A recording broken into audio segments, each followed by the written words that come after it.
nice words. Thank you so much for coming out tonight. My name is Brianna Tatone, and I'm running for House District 27.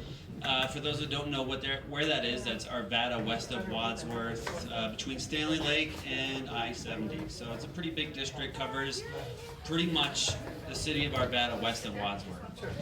I'm a newcomer to politics. I'm from New York, originally moved here in 2008. I'm a geologist. I was working in the mining industry, doing mining consulting. Spent a lot of time outside the U.S. So I haven't really been part of the community that long, and I haven't been part of the LGBT community that long either. I came out as trans in 2015, and it's the best thing I've ever done. Yay! Awesome.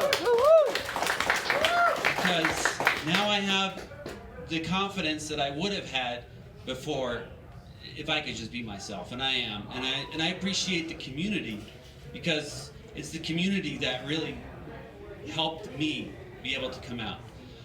I'm running on a lot of the same progressive values that a lot of the other candidates are running against. You know, we want clean water, we want a roof over our heads that's affordable, we want to make sure that our kids are safe in school and that the education is well funded, and those are all things that I really want to work hard for you guys. But a lot of the things that I'm also working hard on, and what I kind of got inspired to run for politics was after the 2016 election.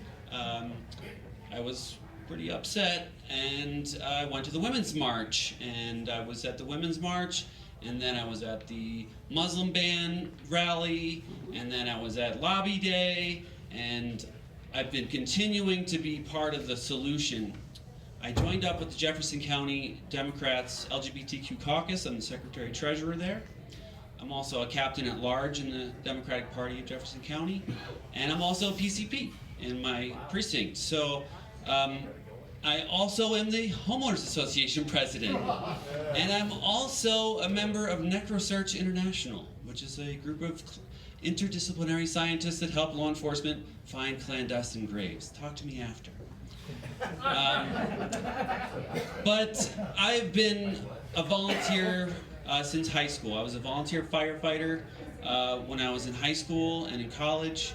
I did that for 7 years, and I got this bug that I wanted to do good for my community. And when I came out and I had the confidence and the courage to get out and do things, I was a little quiet back then, and I was still developing my confidence. And you know, it's really started to shine now. So I've been working with the Jefferson County Democrats LGBTQ plus caucus. We got to add everybody in.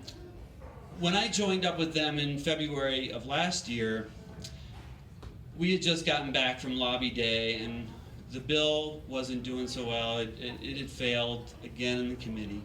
And I had just seen that there was a municipality in Ohio that passed a local conversion therapy ban. So I said, can we do this? Is this possible to do here in Colorado? So we looked into it, and we said, okay, well, let's just ask some cities around here to do it. So I went up to Westminster, and we talked to the city council. They were very enthusiastic about it, and they passed a proclamation against conversion therapy, and they were the first city in Colorado to do it. City of over 100,000 people. Then we went to Edgewater, and we got Edgewater to do the same thing. They signed a proclamation against it. Then the elections came, change of a lot of city councilors. We had to kind of wait till the dust settled. But when it did, I went back out there trying to get some more cities out. And I'm really happy to announce that last night we were at Wheat Ridge, and they are passing a resolution against conversion therapy, which is even more powerful than a proclamation. And this is the first city in Colorado to do that sort of thing. This is the third city. I looked at this bill being put through, the conversion therapy bill, and it keeps failing every time. It's insanity to think that the same Republican senators are going to change their mind if we don't do something different. And this is why I think outside the box. I'm like, we can't just keep putting the same thing up there without a little bit of something else. So I really led this charge to get these cities on board. I'm still waiting for Broomfield to come back, and I've got a bunch of other cities, and I know the deadline's kind of failing, so I need to work on that after if this bill doesn't pass. But I will be there to testify on behalf of the caucus to make sure that that bill gets passed, because I'm going to tell them about all the cities and all the people in those cities that don't want this kind of thing, and that I'm willing to stand up to do that. And I'm willing to stand up for everybody here, because I had a privileged life when I was a kid. I had parents that worked that sent me through college, and I was a straight white kid, sort of. And but now I've really come to realize what it means to come together and to work together, because we can't do it without everybody. Everybody in this room and everybody in every marginalized community that's out there. We need to work together to make this state the better state that it can be, and really get these Republicans out of here, because the Senate, we need to take that back. So work really hard on the Senate races, and if I can get your help on my race, I really could use your volunteer work and your contributions, and just your votes. If you're in my district, thank you. I think there's only one. But I'm really happy to be here in front of you to speak to you tonight, and I'm going to leave it there. So.